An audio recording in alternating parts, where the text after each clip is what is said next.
그는 네가 정광훈 목사님도 인기도 더 좋고 사람도 더 많이 모이고 집회도 많이 하고 그런데 그건 하지 왜 거기 가서 있냐? 그런가 보다. 그랬더니 또 한쪽에서는 막 울면서 목사님이 거기 계셔서 너무 감사해요. 이렇게 막 울면서 그래요. 근데 이제 제가 몇 가지만 얘기를 하겠는데요. 이건 이제 저 고향이라 하고 싶은 말이 많은데 일단 에스겔 34장 1절을 한번 보세요. 에스겔 34장 1절. 시작. 여호와의 말씀이 내게 임하여 가라사대. 이게 저는 내 목숨보다 더 중요하다고 생각합니다. 적어도 주의 종은 다 필요 없고 뭘 듣고 살아야 돼요? 하나님의 음성을 듣고 살아야 돼요. 하나님의 음성. 그러니까 백날 인간적 소리 소용없고 하나님의 음성을 듣는데 그 다음에 2절을 보세요. 2절. 신기해요. 시작. 인자야 너는 이스라엘 목자들을 쳐서 예언해라. 가만히 있어봐. 저 말을 그대로 하면 어떻게 해야죠? 이 시대에 목자들이 누구요? 이 목자들이 목사요. 목사요. 그 목사를 어떻게 해서 얘기하라고? 그러면 어떻게 쳐야 돼? 아니 이게 성경에 있더라니까 이게. 제가 부산에서 어떤 분이 전화가 왔어요. 목사님 제가 목사님 왕팬입니다. 유튜브로 계속 은혜 받고 있습니다. 그런데 목사님 한 가지 좀 아쉬워서 전화합니다. 뭔데? 그랬더니 제발 설교하실 때 술집 여자 욕하는 소리는 하지 말아주세요 그러더라고. 그래서 교회 나가세요 그랬더니 안 나갑니다. 그래서 감사하더라고요. 교회도 안 나가는데 내 팬이고. 제가 거기서 깨달은 게 술집 여자도 욕 듣는 건 싫어하는가 보구나. 그래서 저는 가능한 한 알았습니다. 그래요. 그게 이제 저하고 전광훈 목사님하고 좀 다른 거예요. 저는 이제 욕을 잘 안 하잖아. 그죠? 근데 전 목사님이 욕을 해요? 그 왜 자꾸 욕을 할까? 내가 욕하지 말라고 그렇게도 왜 할까 봤더니 에스겔 34장 2절 같아요. 이게 이 사람마다 이게 쓰임받는 그릇이 좀 다르구나. 예수님이 이 땅 위에 내려올 때 아무 일 없이 내려오셨을까? 제가 한번 상상을 해봤어요. 하늘에서 예수님이 이 땅에 오신다고 할 때 모든 하나님 또 천사들이 그거 왜 가려고 그러면 그 더러운 세상에 더러운 세상에 왜 가려고 그러냐? 안 오셨으면 예수님은 깨끗해졌는지 모르지만 우리는 구원이 안 됩니다. 더러운 곳에 더러운 세상에 가서 세상을 구원하는 게 주님의 뜻인 것처럼 세상 사람은 이렇게 말합니다. 백로야 까마귀 노는 곳에 가지 마라. 거기 가면 너 더러워진다. 그 말이 얼마나 수준 없는 말인지는 아세요? 예수님은 너희는 세상에 빛이 되라. 너희는 세상에 소금이 되라. 그러면 너희는 세상에 들어가면 오염되잖아요. 그런데 오염되라고 안 하고 뭐가 되라? 빛이 되라. 뭐가 되라? 소금이 되라. 그 말은 네가 세상에 가서 오염되지 말고 네가 세상을 정화시켜라 그 말이요. 여러분 세상에 크리스찬이 안 보여요. 세상에 크리스찬이 안 보여요. 그러면 크리스찬이 없냐? 있어요. 왜 안 보일까? 자기가 자기를 녹이지를 안 해요. 소금이 녹는다는 말은 소금이 죽는다는 말입니다. 빛이 빛을 낸다는 말은 촛불이 죽는다는 말입니다. 나를 태워서 나를 죽여서 마취를 내고 나를 태워서 나를 죽여서 빛을 내는 거예요. 그런데 이 쳐서 예언하는 목자들은 자기를 녹이는가 묻고 싶어서 그래요. 내가 나를 녹이고 있는가? 내가 나를 죽이고 있는가? 그렇구나. 그래서 제가 이게 두 가지로 이렇게 보는데 한국 교회를 제가 아무리 긍정적으로 생각을 해보려고 해도 한국 교회는 갈수록 침체되어 간다. 아무리 내가 긍정적으로 생각하려고 해도 그러면 이걸 어떻게 회복을 시킬까? 딱 한 가지 방법밖에 없습니다. 성령의 역사입니다. 근데 전 목사님이 내건 타이틀이 성령의 나타남이에요. 타이틀 그 자체가 그렇게 설교해봐요? 성령의 나타남 그렇게 설교해보냐고. 오늘 여러분들이 설교를 들을 때 수많은 목사님들의 설교를 들으면서 꼭 유념해야 될 게 있어요. 그게 뭐냐면 그 설교 속에 하나님이 내게 이렇게 말씀하셨다, 성령을 받으라, 이런 성령과 하나님의 나타남이 그 설교 속에 없다면 죄송한 얘기인데 사람 얘기하고 있는 거예요. 받은 얘기가 아닌 얘기를 하고 있는 거예요.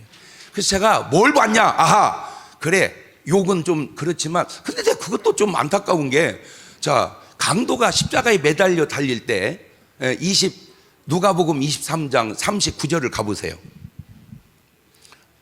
보세요.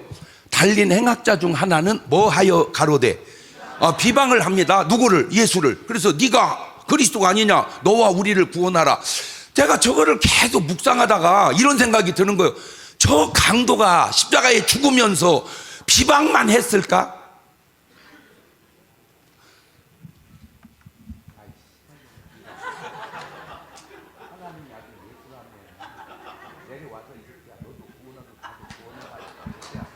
이랬을까? 자, 한번 손 들어보세요. 여러분의 의견으로. 비방했을 것 같다, 욕했을 것 같다. 둘 중에 한번 손 들어보세요. 비방했을 것 같다, 욕했을 것 같다. 뭐냐다뇨 이게. 요나가 뱀이창에서 잘 때, 요나가 뱀이창에서 잘 때 선장이 요나한테 하는 말이 자는 자요 어찌 미뇨, 자는 자요 어찌 미뇨. 과연 그랬을까? 여기 있잖아요. 띄워봐요. 자는 자요 어찌 미뇨. 예나 지금이나 배 타시는 분이 저 때문에 쫄딱 망해갖고, 저 때문에 쫄딱 망해갖고 저러는데 과연 말을 자는 자요 어찌 미뇨 이랬을까? 내가 아무리 묵상을 해봐도 그 선장이 이랬을 것 같아.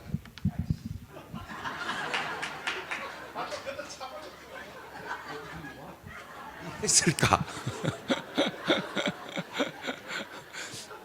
우리가 그냥 듣기 좋은 말도 맞지만 저런 말을 듣고 우리 삶의 변화가 되어지는 것도 중요하지 않을까. 그러니까 뭔가 요한도 그렇잖아요. 요한도. 근데 지금 굉장히 중요한 게 지금 몇 가지 있는데, 첫째가 원래 요한이요, 세례 요한, 침례 요한이 부흥회를 어디서 해야 돼요? 성전에서 해야 돼요. 회당에서 해야 되고. 그런데 광야에서 해요. 왜? 안 불러 요한을. 강사로 안 불러. 왜? 말이 세. 이 독사 이 새끼들아. 그러니까 안 불러. 좋은 얘기를 안 하고 뒤딱 가니까 안 부르는 거예요. 그러면 예수님이 이 땅에 오시면 우리 교회는 부흥사로 부를까? 꼭 여러분 목사님한테 한번 물어보세요. 사적으로 식사 대접 한번 하시고, 목사님, 예수님이 우리 교회에 오시면 예수님을 강사로 부르실 거예요? 물어보세요. 그럼 모셔야죠. 그러면 좋은 목사님입니다. 근데 안 모실 것 같아요. 왜냐하면 예수님도 이미 독사의 자식들아 그렇게 설교를 하시더라고요. 우리가 잘 살면 칭찬하셔요. 근데 우리가 못 살면 책망하세요. 문제가 잘못 살면서도 책망을 들으려고를 안 하더라는 거죠. 그러면 다급만 두고 지금 이 시대에 예수님은 안 오시죠. 예수님 오면 재림이니까 제자들을 보내고 사람을 보내고 사도를 보내고 계속 보냈어요. 그러면 지금 이 시대에 주님이 보낸 사자가 있다면 그게 누굴까? 그게 누굴까? 과연 이 시대에 하나님이 쓰시는 사람은 과연 누굴까? 그러면 그 사람은 우리는 모시는 교회요, 모시는 목사요, 모시는 성도인가? 잘 들으세요. 주님이 오셔도 안 모시는 교회가 예수님 당시 때도 있었는데, 그게 제사장님들 교회, 장로님들 교회, 서기관, 바리새인, 율법사, 사두개인, 서기관 이런 분들 교회는 안 부르고 예수님을 강사로 쓰시는 교회를 봤더니 세리교회, 창녀교회, 이런 교회들만 예수님을 강사로 부르신 것은 아닌지. 저는 왜 제가 이런 일을 하고 그러냐, 저는 내 내면은 딴 뜻 없어요. 나는 민족 복음화 하는 게 내 사명이고, 또 하나 감추어진 사명이 있는데, 그게 뭐냐면 우리 고향이 잘 되는 겁니다. 그런데 우리 고향이 잘 되는 길은 제가 볼 때는 한 길밖에 없어요. 새만금이 잘 돼야 됩니다. 이 새만금이 잘 돼야 되는데 아무리 들여다봐도 이대로 가서는 새만금이 잘 될 것 같지가 않아요. 저는 이 수십 년을 여기서 살았고, 제가 어렸을 때 인구가 기억나는 게 450만, 전라도민이 450만 그러더니 지금은 180만도 안 되는 걸로 알고 있어요. 다 떠납니다. 왜 그런 줄 아세요? 가난하기 때문입니다. 돈이 없으니까 다 떠나는 거예요. 이거를 잘 살게 하는 방법은 간단합니다. 제가 안타까운 게 복음이 가는 나라가 잘 살아요. 네. 전 세계 234개 나라 중에 선지국 30개 뽑아보니까 28나라가 예수 믿는 나라야. 그러면 복음이 솔직히 경상도보다 전라도가 훨씬 많이 들어왔어요. 이쪽은 34%예요 크리스찬 확률이. 경상도는 10%도 안 되는 데가 많아요. 그러니까 경상도 살면 천당 갈 확률이 전라도 사는 것보다 몇 배가 어렵습니다. 그거는 알고 사셔야 됩니다. 문제는, 그런데 왜 복음은 들어왔는데 경제는 어렵고 왜 못 살까? 이게 하나님의 순리로 가야 되는데 정치적 어떤 영향력이 작용한 것 같아요.